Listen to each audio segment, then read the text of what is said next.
Hey everyone, it's Katrina from the Good Love Project, and today is day 16 of my 30 days of medibation.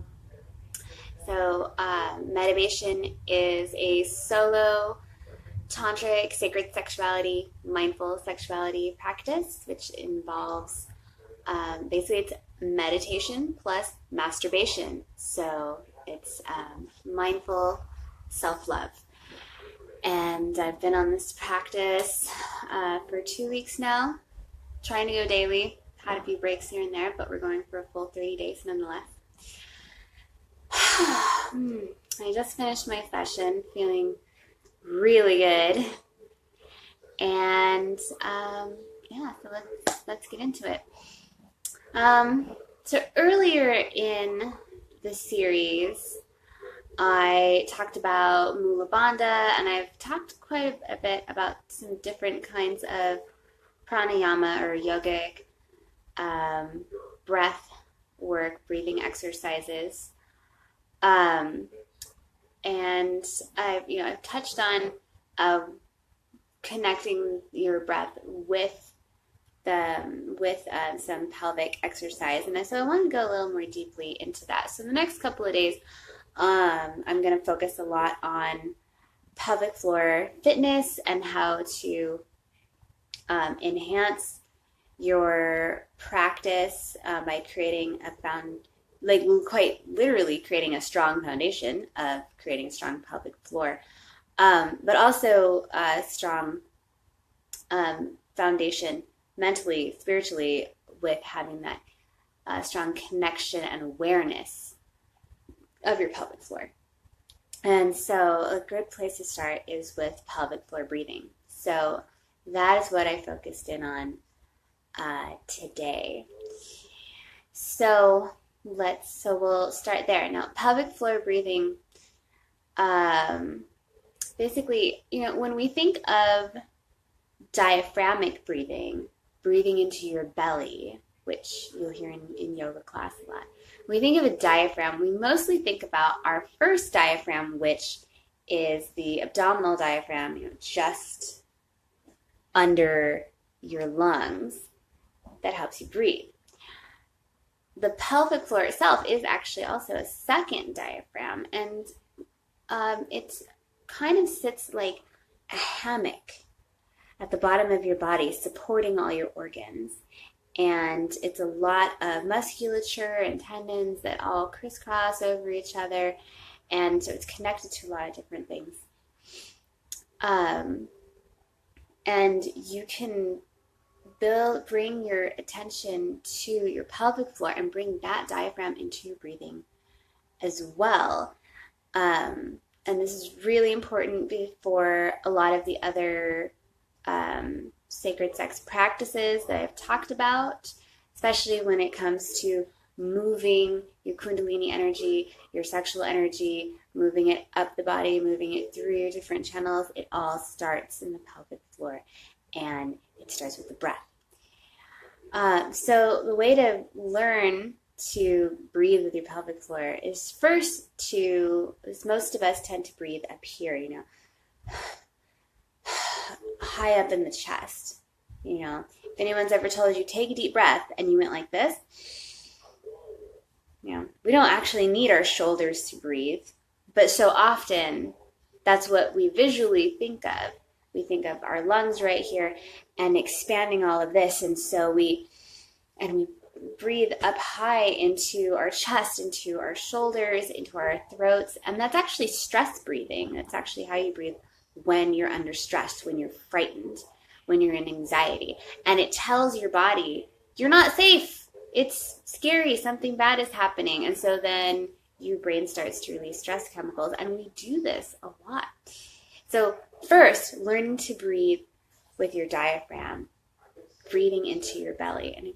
And so to start with that, a good way is to tune in and place one hand on your upper chest and the other on your belly. You can't see, it's low, but on your navel. So have a hand on your belly and on your chest, and just breathe slowly in and out through your nose. and see what you feel. If you're feeling your hand moving up and down, then you know that you're doing a lot of chest breathing, and you can start to focus on getting your hand, your lower hand, to move, feeling your belly moving in and out. So it should be expanding with each inhale and then contracting with each exhale. And so we start there. So we start with belly breathing. And then once you've gotten comfortable with belly breathing, then you can start to bring in the pelvic floor. And it's the same. So you would have the pelvic floor pulling up with each exhale, and then releasing with each inhale, almost kind of just letting it soften and kind of hang slack like a hammock. And so starting to feel this slow motion, this almost like a wave with your pelvic floor, with your breath. And so then, you could move your hands so you have one on your belly and one on your pelvic floor if you wanted to. Or another good way to bring focus is to either sit cross-legged and sit on your heel, or you could use something like this, a tennis ball, a golf ball. This is an amethyst orb. If you want to have something pretty or feel a little woo about it, this is the yoni orb. And actually placing this against your pelvic floor. Just having that little bit of counter pressure there can really help to focus your attention and speed up your process, especially if you if you've only just started practicing, and so you haven't created that strong connection and awareness yet. And so if you find yourself kind of like, I think I'm doing it, I don't know if I'm doing it, I'm not sure if I'm feeling it, having something actually against your pelvic floor to kind of push against, it's not really pushing against, but having that tactile awareness can help bring the brain and body awareness. So, and I'll do a separate longer video that really gets into a how-to for breathing into your pelvic floor. But that was my practice today. So I started in first with just deep belly breathing, and then slowly bringing in the pelvic floor breathing, and just I put on some nice music that actually had breathing sounds in it. Sometimes when you're not used to doing breath work, hearing your own inhale and exhale can just feel weird. Like, oh, I'm one of those weird loud breathers. It's fine. It's good. You need to hear your breath. So playing some music or playing something that kind of sounds breathy, like ocean sound or rain noise, or even something that has some breathing in it, like the music I was listening to, which I'll link in the comments, can kind of help you get over that mental block of having your own personal awkwardness moment. So I sat with my belly breath and then moved to pelvic floor breathing. And like I said, this exercise is a really good foundation for a lot of the other sacred sexuality exercises and practices, whether it's the microcosmic orbit or in Taoism, ovarian breathing, or the upward orgasmic draw. It can also just enhance your physical fitness exercise, learning to breathe with your whole body, as well as enhance your pleasure with solo or partnered sex.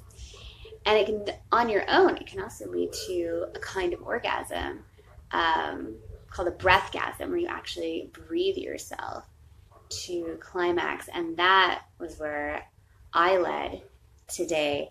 After doing the slow pelvic floor breathing for a while, I began to pick up the pace. And so then kind of shifted to more of a Kapalabhati style breath. For those of you who haven't seen my earlier videos or don't know what Kapalabhati breath is, Kapalabhati, or skull shining breath, is a breathing exercise in which you pump the diaphragm, and so it's an active exhale. You pull your navel in to push the air out, and then when you relax, it's a passive inhale. So when you relax the muscles, it just kind of pulls the air in, almost like a bellows. And so doing this with my abdominals and with my pelvic floor diaphragm. So I was pumping my navel and pumping my pelvic floor. So instead of it being kind of slow and steady like this, it was more of like sharp exhale, slow inhale. Right? There's no way to show you like what my pelvic floor is doing, even if I could get naked on Facebook. It's all internal. So that's the best I can do for you. But slowly pulling things up and pumping this active exhale. And two things happen with this. One, actually it might be more than two things. A few things happen with this. One, as I'm doing this like faster Kapalabhati style breath with my pelvic floor, on a physical level, I'm squeezing my pelvic floor muscles, which of course is also involving the musculature around my vulva, around my clitoris, and so that's actually internally stimulating my clitoris and both the pelvic nerve and the pudendal nerve, so which are both connected with orgasm.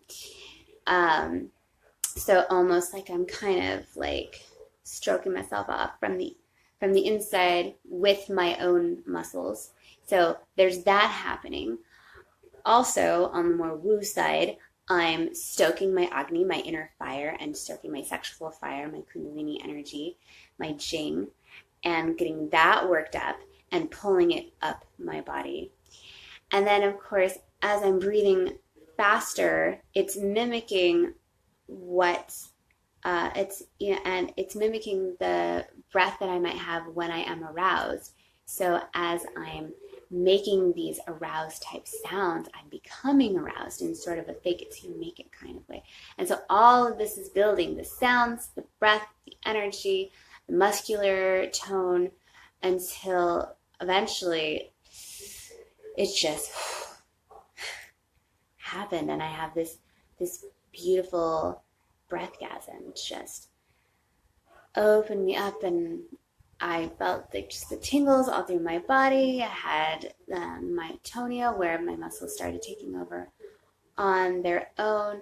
And because I'm already breathing and I'm already refocused in that space, I was able to then switch from the fast Kapalabhati breath to then just that slow, deep breathing and lots of undulation to continue to move that energy of pleasure upwards so that I can then fill my whole body, so that I have a full body breathgasm. So that was my practice today. I will make another video that more slowly breaks down the how-to for how to do pelvic floor breathing, so that any of you that are interested can begin to start your own practice. If you've been joining me on this journey, I would love to hear how your own practice is going. You can comment or you can shoot me a message if you don't want to put yourself out on blast. If you're watching this on YouTube, do hit the subscribe button so that you can get the rest of the series and all my other videos. And until next time,